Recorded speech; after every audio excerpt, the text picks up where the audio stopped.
السلام علیکم ناظرین، اگر آپ اپنے دورے کا آغاز پشاور سے کوئی 5-10 منٹ کی مسافت پر واقع باب خیبر سے کریں تو مناسب ہوگا کہ اس کی ایک اہم وجہ تو یہ ہے کہ شام کو آپ ایسے بازار جا سکتے ہیں جہاں کھانا تو لاجواب ہے، وہاں دکھتے کولوں پر پگھلتے گوشت اور چربی کی بھینی بھینی خوشبو آپ کو کہیں جانے نہیں دیتی۔ پہلے ذکر کرتے ہیں باب خیبر کا، جو پاکستان اور بحر ممالک میں خیبر پختونخوا کی پہچان سمجھا جاتا ہے۔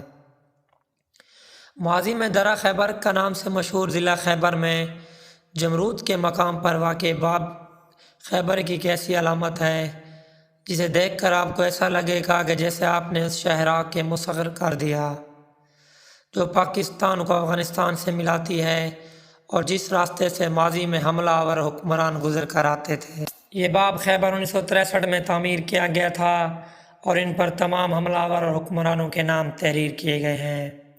ناظرین، جو افغانستان سے آئے تھے، جمرود سے کوئی 33 کلومیٹر دور تورخم کا مقام ہے جہاں پاک افغان سرحد واقع ہے۔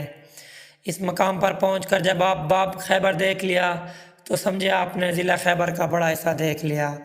یہاں پر موجود خاصہ دار فورس با اخلاق اور سیاحوں کی مدد ہر دم تیار رہتے ہیں۔ جمرود سے واپس پشاور آئیں تو چند کلومیٹر کے فاصلے پر آپ کو بائیں ہاتھ پر خوبصورت عمارت نظر آئے گی۔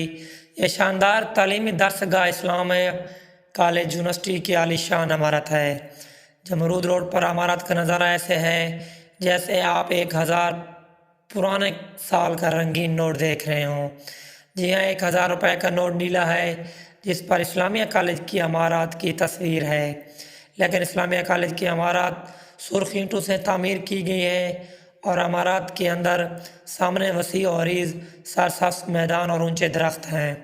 اسلامیہ کالج کی تعمیر 1913 میں پشاور میں تعمیر کی گئی۔ ان کی بنیاد عبدالقیوم اور سر جارج روز کپل نے رکھی تھی۔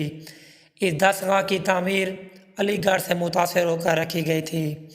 ہوا یوں کہ جب عبدالقیوم خان علی گڑھ یونیورسٹی کے دورے پر گئے، وہاں انہوں نے پشتون طلبہ سے رہائش کے مسائل سے آگاہ کیا، جس پر انہوں نے پشاور میں علی گڑھ یونیورسٹی کی طرز ایک اور تعلیمی ادارے بنانے کا فیصلہ کیا۔ اس ادارے کی تعمیر کے لیے مختلف لوگوں نے عطیات دیے۔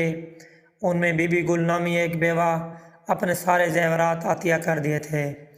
ان کی یہ خواہش تھی کہ اس درسگاہ میں بچوں کو تعلیم فراہم کی جائے۔ ان کی خواہش اس وقت تو پوری نہیں ہوئی، لیکن لگ بھگ 95 سال بعد یعنی 2007 میں جب کالج کو یونیورسٹی کا درجہ دیا گیا تو اس وقت میں لڑکیوں کو تعلیم فراہم کرنے کا سلسلہ شروع ہو سکا۔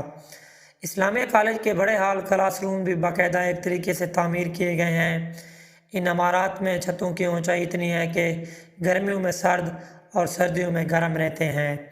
برطانوی دور میں تعمیر کی گئی تاریخی اسلامیہ کالج یونیورسٹی کی تعمیر 300 ایکڑ رقبے پر محیط ہے۔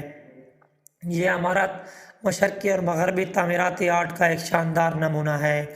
اس عمارت کی تعمیر، گنبد، مرحبیں، طاق مقامی طرز تعمیر کی نشانیاں ہیں۔ اس عمارت میں چلتے پھرتے آپ کو ایسا محسوس ہوگا جیسے تحریک پاکستان کے اہم اور سرگرم طالب علم آج بھی تعلیم علم کی پیاس بجھائے یہاں موجود ہیں۔ قصہ خوانی بازار پاکستان بننے سے پہلے ہندوستان اور افغانستان کے درمیان تجارت کے لیے پشاور کا ایک بڑا مرکز رہا ہے۔ یہاں آ کر قافلے رکتے، چند روز قیام کرتے اور پھر اپنی منزل کی جانب رواں ہو جاتے۔ ان قافلوں کے ڈیرے تو مختلف مقامات پر ہوتے تھے، لیکن سب کے بیٹھنے کا مرکز قصہ خوانی بازار ہوتا تھا، جہاں بلا خانے اور مسافر خانے قائم تھے۔ یہ قصہ گو تاجروں اور دیگر علاقوں سے آنے والے افراد کو مختلف قصے سناتے اور ان کے دل کو مو لیتے تھے۔ آج بھی اس بازار میں بلا خانے موجود ہیں جہاں آپ بہترین قہوہ پی سکتے ہیں، البتہ کوئی قصہ آپ کو خود ہی چھیڑنا پڑے گا۔ قصہ خوانی بازار کے قہوے کا تکیہ اور ہلکا میٹھا سا ذائقہ شاید پاکستان کے کسی شہر میں ہو۔ روایتی چینکوں اور پیالوں میں یہ بڑی چینک آپ کو 20 سے 30 روپے پہ مل جاتی ہے۔ قصہ خوانی بازار میں کراکلی ٹوپی کے علاوہ ان جدید دور کی روایتی ٹوپیاں بھی خریدی جا سکتی ہیں ان کے علاوہ پتل کا ترزوف اور دیگر برتن آج بھی یہاں قیمت فروخت کیے جاتے ہیں اور ان کی کلی بھی کی جاتی ہے۔ نمک منڈی۔ دن بھر گھومنے پھرنے کے بعد بھوک تو خوب لگتی ہے، تو اب ذکر کرتے ہیں اس بازار جہاں بڑے اہتمام اور خشوع و خضوع کے ساتھ پیٹ پوجا کے لیے رخ کیا جاتا ہے۔ اس وقت تک شام ہونے کی ہوگی جب آپ کو بھوک سی ستاری ہوگی، اس لیے نمک منڈی ایک ایسی جگہ ہے جہاں دور دراز لوگ پوجا جی پاٹ پیٹ کے لیے آتے ہیں۔ نمک منڈی سے نمک کا کوئی زیادہ تعلق نہیں، ہاں اتنا ضرور ہے کہ یہاں کھانے کے صرف نمک میں تیار ہوتے ہیں، باقی مثالوں کا استعمال یہاں کھانوں میں نہیں ہوتا۔ نمک منڈی میں چرس کی منڈی تکے کڑھائی اگر آپ نے نہیں کھائی تو پشاور ہے ہی نہیں، اس لیے شام کے وقت جب سائے ڈھل جائیں تو دمبے کے گوشت کے تکیوں اور کڑھائی کا آرڈر ضرور دیں۔